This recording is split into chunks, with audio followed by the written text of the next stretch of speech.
having our first. It's my great pleasure that we're having our first training session with our public and patient involvement representatives. So I think this is a great start, and it's really nice to have Charlotte James come to talk to us. So Charlotte will tell us hopefully a bit more about herself in a moment, but she's a research fellow in data science in the medical school. So we're hand over to you, Charlotte. Cool. Thank you, Kim. So yeah, I'm going to share the screen. Brilliant. You can see some slides. Okay, yeah, so hi, I'm Charlotte. As Kim said, I'm a research fellow in data science. I've been in the medical school for just over 1.5 years, but my background is the data science side of things. So before that, I've worked in computational social science. I was originally a physicist and did a PhD in engineering. So I'm not necessarily an expert on the medical side of things, but hopefully I can talk to you about AI. Okay, so I'm just going to start with a kind of overview of what AI is. So I think, as was said before, lots of people, when they think of AI, they think of robots or human-like robots. But really, AI or artificial intelligence, it's about using computer algorithms to solve problems and make decisions. And there's lots of challenges in the field. So these computer algorithms, you want them to be able, well, you don't want them, but can they reason in the same way humans can? How do they develop knowledge? How do they solve problems? Make plans, learn, process language or speak?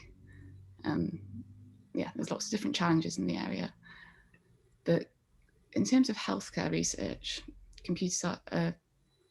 artificial intelligence is largely focused in kind of a subdomain, which is machine learning. So machine learning algorithms, they take a large amount of data. The algorithm then identifies patterns in the data and makes decisions or makes predictions based on that data.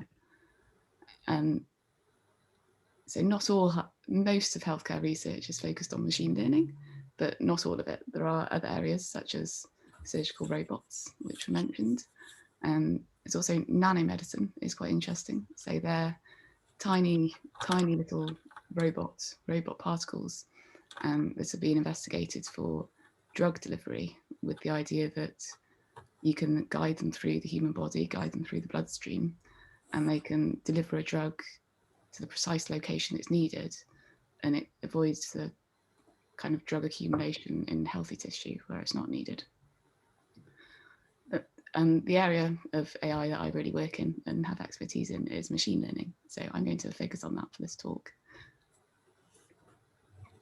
Okay, so machine learning in healthcare, what can it be used for? Lots of different things. So the general idea is that machine learning algorithm needs lots of data. And if you give it lots of data, it can identify patterns and learn from it. So examples include kind of using, say, CT scans or MRI scans or PET scans. So you feed the algorithm the scan, which is the image, that's the data. And they can pick up very minute abnormalities. And in fact, they can, the algorithm can learn to, for example, identify an injury or identify a tumor, so identify cancer from an image. And sometimes, it can be better and more efficient than a clinician, particularly when these abnormalities are very small and they're hard to see. It's hard for a person to identify. There's also, disease prediction is something that I'm going to talk about later. So can you predict based on someone's health records or possibly genetic data whether or not they're going to develop a disease? So if you give the algorithm the health data or genetic data, and it finds patterns that predict whether or not, say, someone might develop dementia in the future. And the results of that can be used for preventative treatment or clinical trial recruitment. I mean, for a clinical trial to be successful, you need to know whether or not someone would go on to develop a condition without having the treatment. And there's lots of other applications. So I don't know a lot about drug discovery, but I know that more recently machine learning is being used to identify possible drugs that could be used to target diseases. And there's also, not on this slide, but a new one is, quite a big one at the moment, is wearable technologies. So for example, someone older or more frail could wear a watch in the house that would detect whether or not, or would detect when they had a fall. And then that would alert either a person or possibly an ambulance to come and check up on them. So that's kind of a general overview of areas in healthcare that machine learning can be used. So I'm now going to talk about two projects that I'm working on at the moment. So the first one is called Samuel, or stroke audit machine learning. So just give you a brief overview of stroke in the hope that you can then follow the project. So there are two types of stroke. One's caused by a bleed in the brain or a hemorrhage, and the other one is caused by a blood clot. So the strokes caused by blood clots are far more common, and there is a treatment for them called thrombolysis. So it's a clot busting drug. You inject it into the bloodstream and it breaks down the clot. And if used correctly, it improves the time to recover from the stroke and also improves the chances of a good outcome. So you're less likely to kind of have negative effects resulting from the stroke. It has to be administered within 4 hours of the stroke happening for the best outcomes. And if it's administered later than 4 hours, it's considered to be more risky. But there is a risk to using it. So because it breaks down the blood clot, if that goes too far in the wrong direction, then it can cause a bleeding in the brain, which obviously isn't good. So rates of thrombolysis use in the UK have been about 11 to 12% for many years now. But there are much higher rates achieved in other countries. And I think the target range for overall thrombolysis rates across the UK would be about 20 to 35%. So this project is really focused on how can we increase the use of thrombolysis in the UK, knowing that using thrombolysis improves outcomes for the patient. So although the national rate is 11 to 12% overall, the rates vary across different hospitals. So some hospitals are actually already achieving a target rate of 20 to 25%, but lots of hospitals aren't. And there's different things this variation could be caused by. So it could be caused by patients. So talking to the stroke physicians, we've actually heard more than once that, our thrombolysis rates are lower because our patients are different. Variation could also be caused by processes. So, for example, staffing levels or availability of brain scanners or time it takes for things to happen in a hospital. Or it could be caused by decision-making processes. So because there's a risk to using thrombolysis, some physicians are just less likely to use it. And some physicians don't like to use it for certain cases. For example, if someone had a prior disability or if the stroke was less severe. So this project is focusing on a particular treatment pathway. And we want to understand how we can increase thrombolysis use. So the idea is that someone has a stroke outside of hospital. They then arrive in hospital by ambulance. They're obviously admitted, information is recorded. They have a brain scan to determine what type of stroke they've had. So whether it's a bleed or a blood clot. And then if it's a blood clot, a doctor makes a decision of whether or not to give thrombolysis.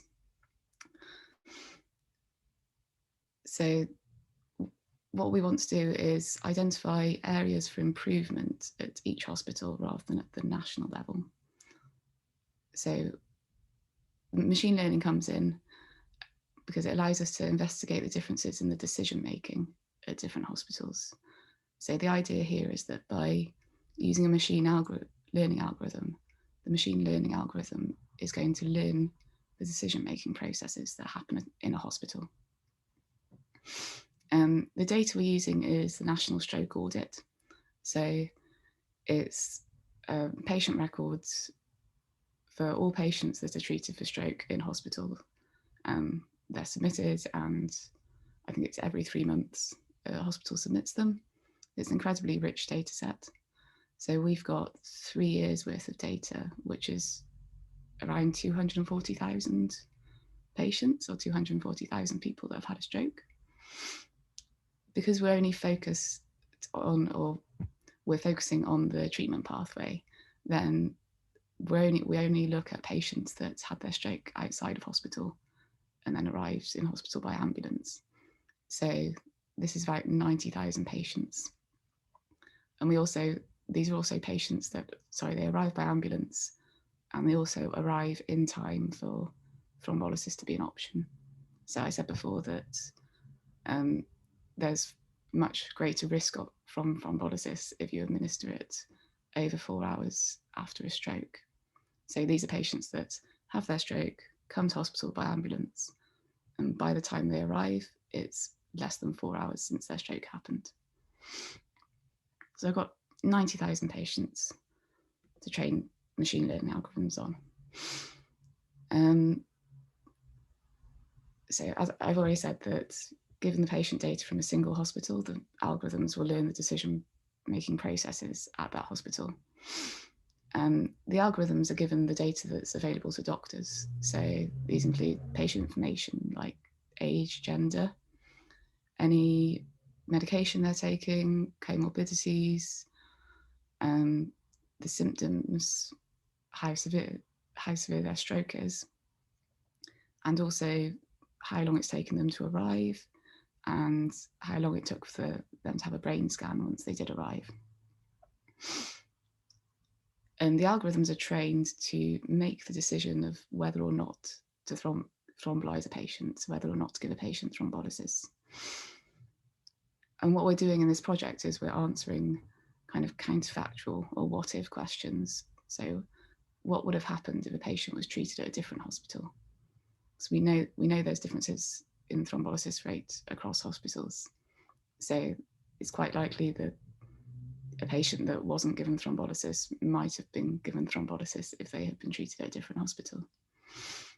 And that's very true. So for each hospital, we can identify patients that they should have thrombolyzed.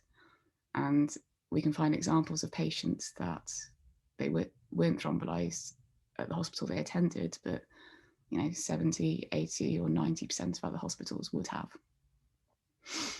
And there's actually a very interesting result that came out of this, is that there are only 3% of patients that all hospitals agree to thrombolyze. So the variation in decision making between hospitals is pretty huge. What we've also done with this is we've identified the hospitals with the best practice, and we've looked at what would happen if the decision to thrombolyze was made by those hospitals, how that would change thrombolysis rates. Okay, and then, so what's the point of this? So we, as I said, the thrombolysis rate in the UK is lower than we want it to be. So in order to change or increase the use of thrombolysis, there are different ways to do this. So part of it is educating.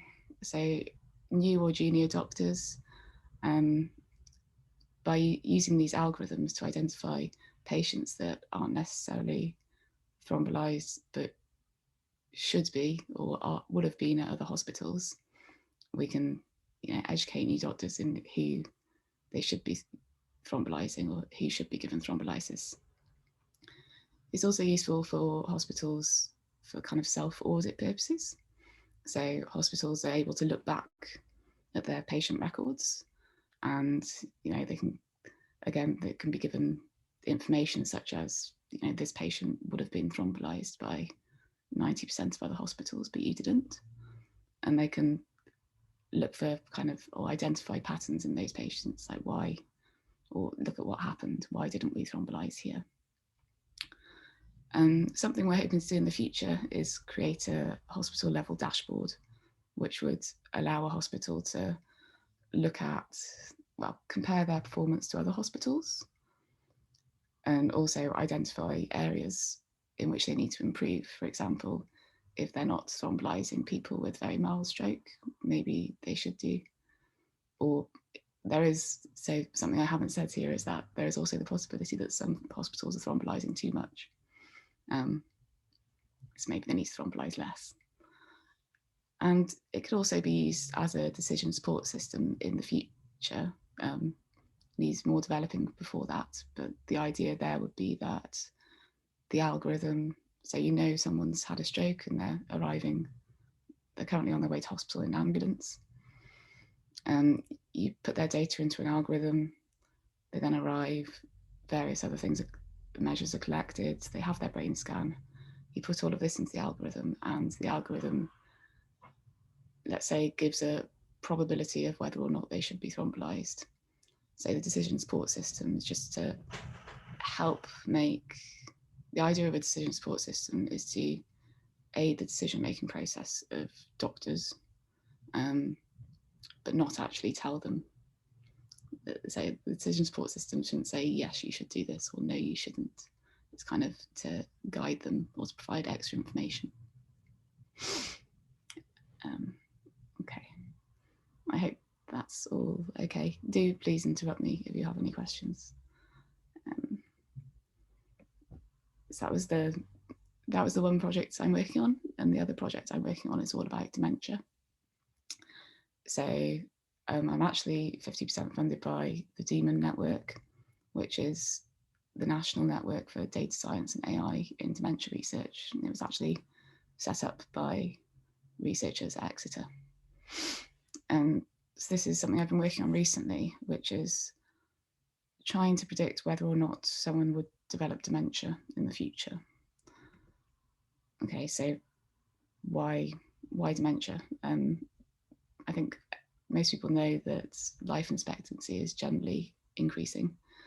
And so because life expectancy is increasing, you get an increasing number of people suffering from diseases of old age.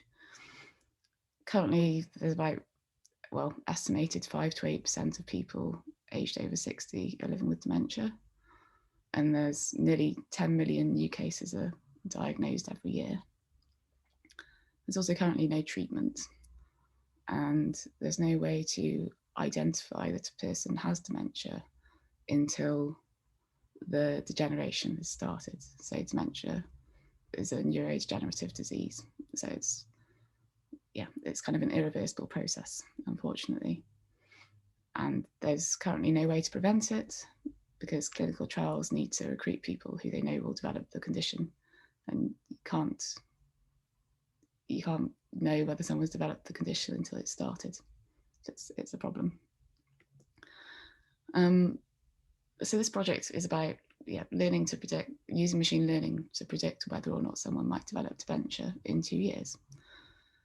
So there are already statistical models that are being used in clinical practice to assess a person's risk of developing dementia in the future.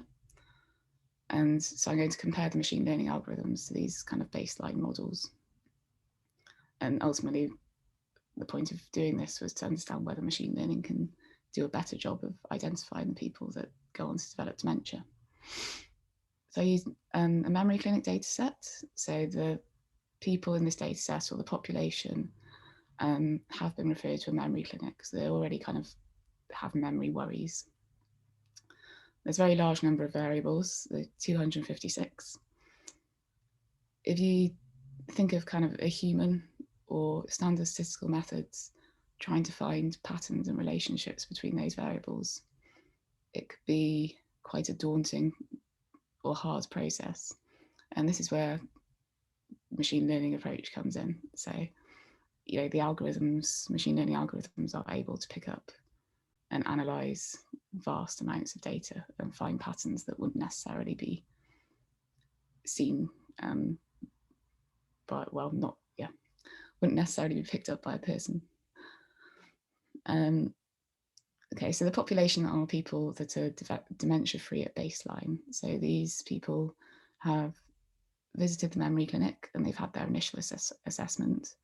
And the outcome of that assessment is that you don't have dementia. People that visit memory clinics often go back yearly, the standard yearly follow-up. So of these, there's just over 15,000 that are dementia-free at baseline, and just over 10%, or around 1,500, at one of their follow-up visits and within 2 years went on to develop dementia.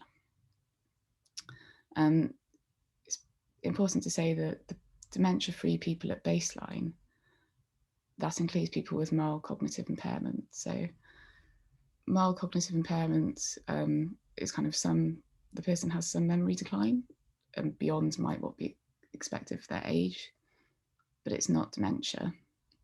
And lots of people can have mild cognitive impairment and not go on to develop dementia. I'm not going to go into too much detail here, but the general takeaway from the row that's highlighted in red is that machine learning models are far more accurate than the kind of statistical models that are currently being used for this. So they can, for like 92% of people, they can say whether they are or are not going to develop dementia within 2 years. What's the use of this? So we can predict quite accurately whether or not someone will develop dementia, which means that machine learning could be used as a decision-making aid in memory clinics. So as I said, someone is assessed at a memory clinic generally has a yearly follow-up. Now, as life expectancy increases or our population ages, statistically, the number of people requiring a memory clinic assessment will increase. And so there's going to be an increased service demand. And you can handle that, well, we could handle it by increasing capacity, but you can't increase capacity indefinitely. Or you could optimize the current services. So if you know whether or not someone's going to develop dementia in 2 years, you can essentially decide who you need to follow up and who you don't need to. So for those people that aren't going to develop dementia in 2 years, you could say, well, you don't need to follow up next year, come back in 2 years' time. And by reducing the frequency of follow-up appointments, you can increase capacity for initial assessments. And there's also the possibility, so not with what I've done here using memory clinic data, but if you used more sophisticated algorithms trained on more complex data, such as genomics or brain imaging scans, then machine learning could possibly be used for clinical trial recruitment. So as I said when I started talking about this project, one of the big problems with dementia is that we don't have a way of really identifying who's going to develop it with enough accuracy for a clinical trial. And if we could, I think machine learning presents the opportunity to do that. But as far as I'm aware, currently it hasn't been done. Okay, I think I spoke quite quickly, sorry. But thank you. I hope that was interesting. Just a few thoughts and considerations that I think it's important to highlight when you're thinking about using machine learning in healthcare. So machine learning algorithms need a lot of data, and it's only recently, by recently, I guess maybe like the last 10 years, that these large patient level data sets have been shared, and that's why now machine learning and AI are being used so much more in healthcare research. But there's always the consideration of patient privacy. So it's still not, medical data still isn't just handed out. There's a lot of data that isn't used, that could be used. There's also patient autonomy is important. So if you think about machine learning algorithms making decisions or being used as decision-making aids, it's important to remember that patients still have the right to make their own decisions. So that responsibility can't be given solely to an algorithm. And there's one very important one which actually came up in the dementia project, which is that the machine learning algorithms are learning from data, and if there are mistakes in the data, then they learn those mistakes. So if the data is flawed in some way, then the algorithms learn to make an incorrect decision and suddenly become less reliable. And this is quite important when you consider minority populations. So minority populations are often underrepresented in a data set. It means that the algorithm has had less data about that population to learn from, and therefore it may not perform as well on the minority population, leading to under or overdiagnosis or other problems. Thank you.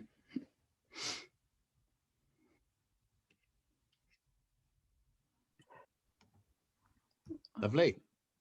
Hi, Charlotte. I've got yeah. Observation. Thank you. Can I go? Who's facilitating? Yeah. Okay. Yeah. Well, thanks ever so much, Charlotte. That was most enjoyable and fascinating, and I hope that your cold gets better before too long. So it's good of you to attend. I think I'm fascinated most, and I think this is an example. It could be any context, and you've just given us two. I think I'm fascinated most between the machine learning in order to provide insights to the human versus the complementary activity, which is for the machine itself to, with that insight, to step onto the next bit of process, which doesn't involve the human. And in my experience, which is in defense, we've rather retained a strong human involvement, a human intervention on the grounds that everything that we need to prosecute needs to be safe. And I think there's strong parallels here. And the biggest debate and area of complexity, therefore, all comes down to ethics rather than the science, if you like, which is what we've just heard plenty, and data science in particular, what we've heard plenty about. Where do you think that balance lies currently in the medical profession? I mean, certainly, I don't know of any cases that are where you would have an algorithm making the decision completely autonomously. I think the majority of machine learning uses in healthcare, it's all decision support or recommendation. So there would always be a person there checking. It's to assist in making a decision rather than to make a decision. Things like these diagnostic, so algorithms that I spoke about at the start that can identify injuries or identify tiny tumours. I mean, it's potentially something that wouldn't have been identified by a very tired physician, but when the algorithm has identified it, the physician's going to go back and check. Most of what I was alluding to really is time critical.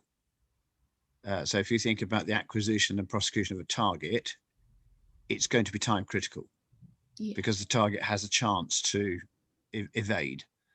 I wonder if there are time critical areas in medicine, possibly not in the two cases that you described, but is that a thought? Is that a language that you use about time sensitivity, time criticality? I'm not sure. Yeah, could you explain what you mean a little bit more, please? Yeah, sorry. In the defence space, and I'm just doing this in parallel because I think the issues are precisely the same.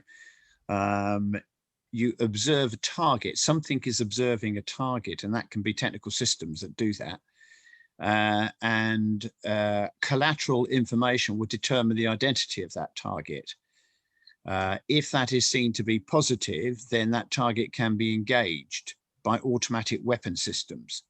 So what I'm describing is we behind the machines have developed those systems and those conditions of use, if you like, that when it comes to the prosecution, acquisition, identification, engagement, they all happen pretty rapidly. There wouldn't be time for human involvement. The human has had his involvement in advance. Do you see what I mean? So those things are known as time sensitive or time critical. And I'm just wondering, in the medical case, in situation, if you're not vexed by the same thing, and the more generally, the way you set this up is you've got time, and more generally, you believe in the imperative of the decision being taken by the man in the loop, not the machine. Yeah, I think that's where I was coming from. Is that clear? Because I don't want to confuse other listeners, by talking about defence. But I thought, in defence, we've had to get to that sort of area, and still we struggle hugely with the proliferation of drones, as you sort of everybody knows. I think, should they be engaging, and is it right to do so, and so forth. Yeah, I can't off the top of my head think of any situations in healthcare where that would be that time sensitive. That's encouraging then. Thank you. I think the evidence they would have. Sorry, B, carry on. I was thinking, Charlie, if you're thinking what you said there was in the defence, the people are involved at the beginning, and then there's almost a let go bit. They don't need to, they're not expected to input at another piece because you've got all these systems in place. But in healthcare, I think, as she said, that this is always going to be, at the moment, an adjunct to a clinician making a decision. It's about helping. So the person may be involved in setup, but the person also needs to be at the receiving end. Yeah. I'm quite clear.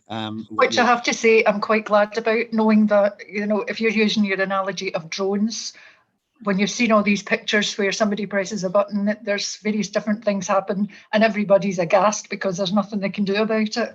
It's nice to know that in these systems, there's still somebody saying, well, I'm not quite sure about this, or let's go down. This is helping the decision I'm making. It's not press a button. It's not like. Yeah. No, this is true. But just allow me to defend, and I'll let somebody else speak. But it's very interesting, isn't it? There are usually friendly forces in the area of where that fire is coming into, whose lives are at serious risk, and indeed those of allies and perhaps neutrals. So yes, whilst people might be aghast, the part of the regulation is to try and minimise the collateral damage.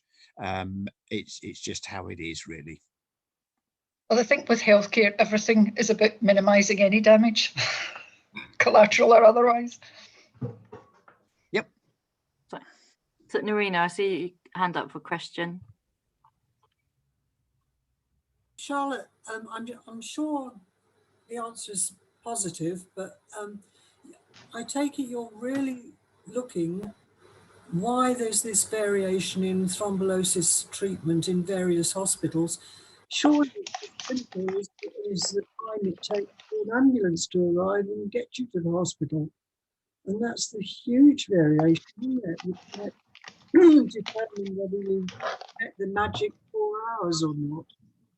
Yeah, well, so yes, it's very true. And, certain rural hospitals, they certainly, they would have lower rates because of that.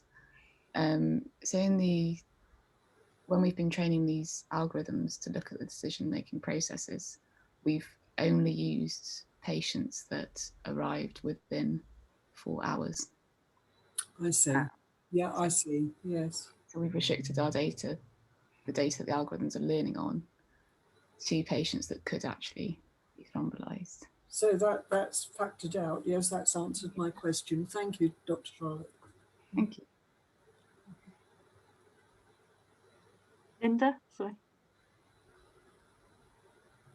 We can't hear you at the moment. You're on mute, unfortunately. Okay, am I okay now? Yeah. Can you hear me? Okay. I can see people nodding, so I presume you can hear me.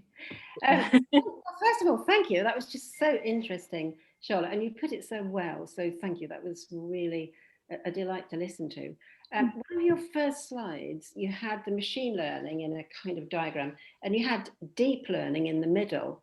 And I'm presuming that this deep learning is kind of an amalgam of what you've picked up from the algorithm, but also the practitioner's decisions as well. So that all the work you've described in terms of machine learning is part of a puzzle maybe that's put together, which still includes the voice of the practitioner, so that deep learning is achieved. Have I got that right? So the machine, no, sorry. I should have explained that on the slide. Deep learning is just it's kind of a subset of machine learning, or a part of machine learning, which involves, I don't know whether you've potentially heard of them, but largely neural networks. So they're quite complicated algorithms. They're known as black box algorithms because they can be very, very accurate, very, very good at what they're trained to do. But you don't really know what's going on under the hood, if that makes sense. You don't know how they come to these predictions. So it's often deep learning algorithms that are used for things like detecting abnormalities in images and stuff. Okay, and you did mention those little micro robots that were delivering drugs. So is that kind of programmed before it goes into the body, or can it change its mind as it's going through? They'll be partly programmed. I mean, it's not something I know a lot about, but I think they're also guided. They can be guided by things like magnetic fields. So if you think of like an MRI scanner as a large magnet, I'm not suggesting you put someone with them.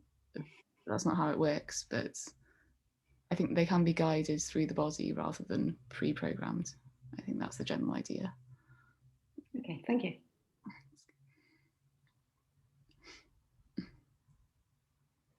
So I just got a question, Charlotte. You said one of the issues with this machine learning is that you need to trust the data that you're using for the machine learning.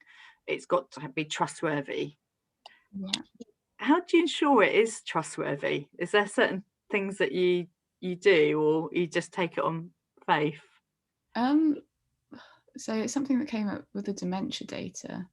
I just looked out of interest because someone I worked with has looked at something similar in a different data set. So we find that out of my 10% of people that got a diagnosis of dementia in 2 years, they actually, 8% of those were then diagnosed as not having dementia afterwards. So there's misdiagnosis in the data set. And if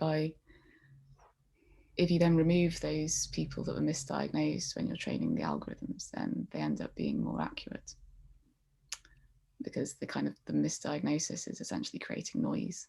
They're people that are labelled as you go on to develop dementia, but actually they don't.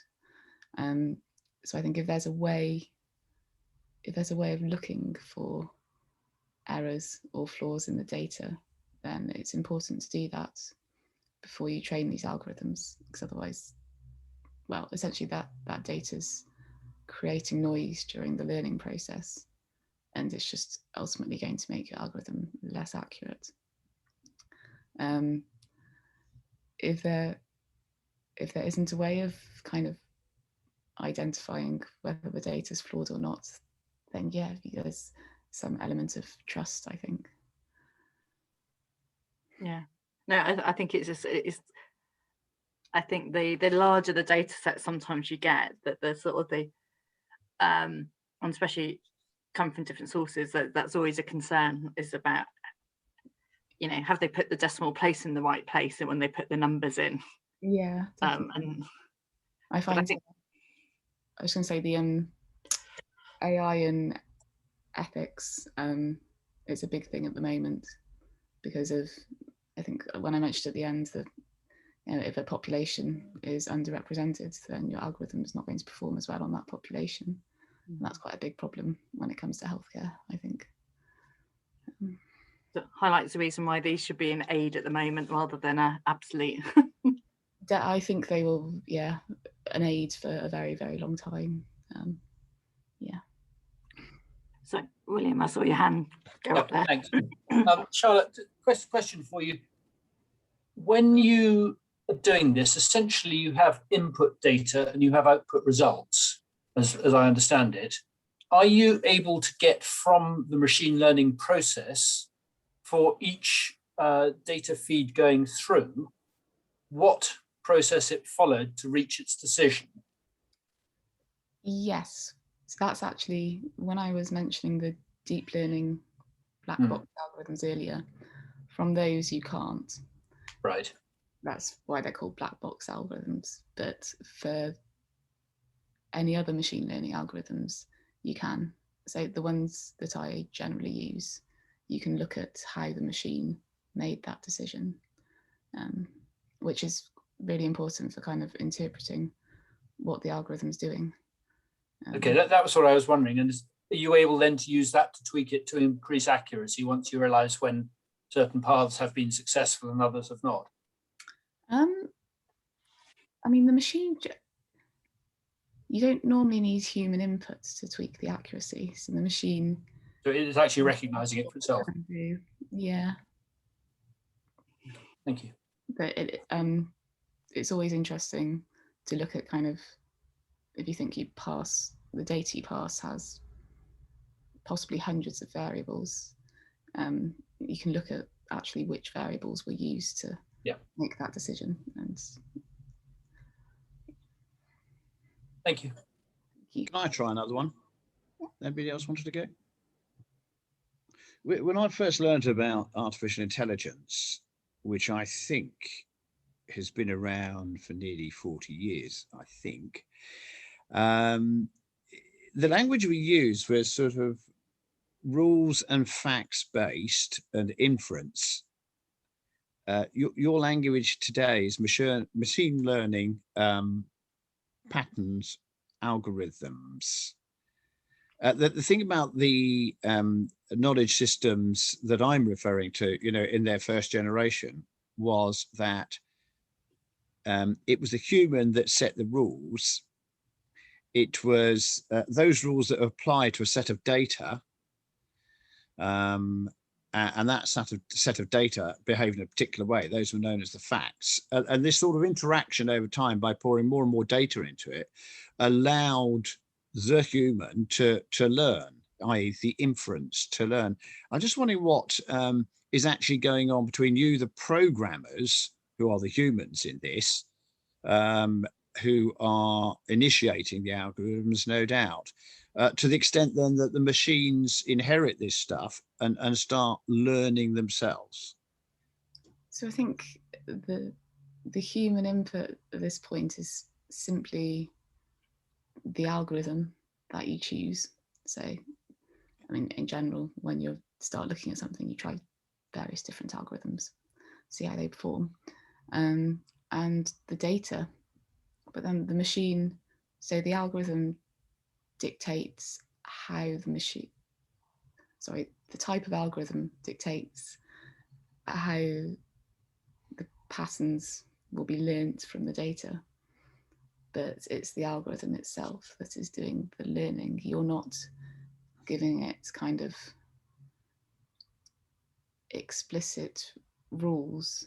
I guess you're dictating the type of rules it's going to learn. But you are defining the algorithm in the first instance. Yes, yes. So it's And then do you revisit that algorithm, because you did say that there's comparable types? Do you revisit to improve the algorithm, or is the machine exclusively improving the algorithm? So the machine is, I guess you can think of it as parameters. So if you have a function with parameters, then the machine is learning those parameters from the data, but the function's defined by you, the type of function.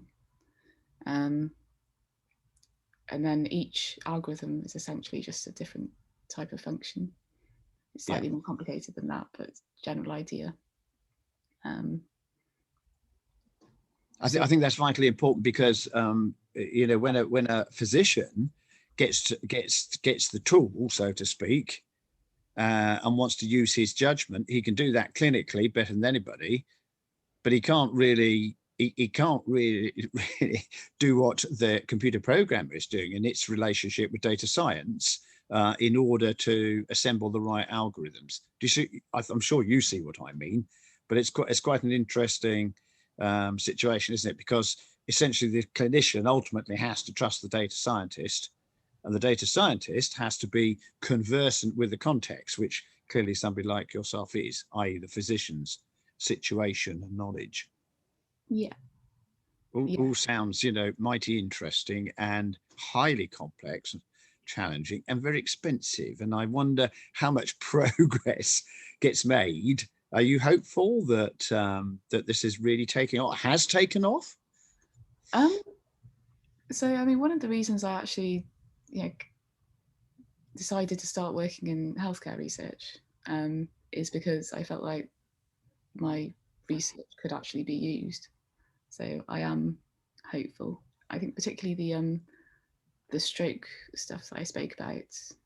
I mean, we're going to be running that code or those algorithms on the national audit, and the results are going to be given to the hospitals.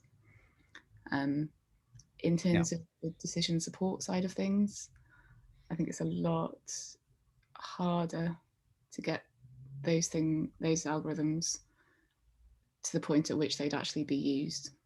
Yeah, so for process improvement, that's what you just said in the first instance, that you can see having plenty of utility.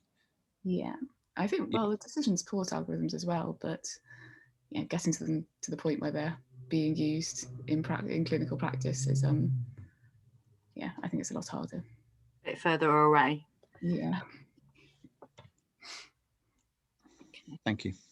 Thank you. Is there any other questions for Charlotte? No. Okay, I'd like to thank you, Charlotte, so much for coming along today and giving our first sort of training talks. That's brilliant, and it's been really useful. So thank you very much. And I'd just like to say it's been absolutely lovely to see everybody today. And we're planning for the next one in 3 months' time, and I think that we're hoping that one will be about how reviewing protocols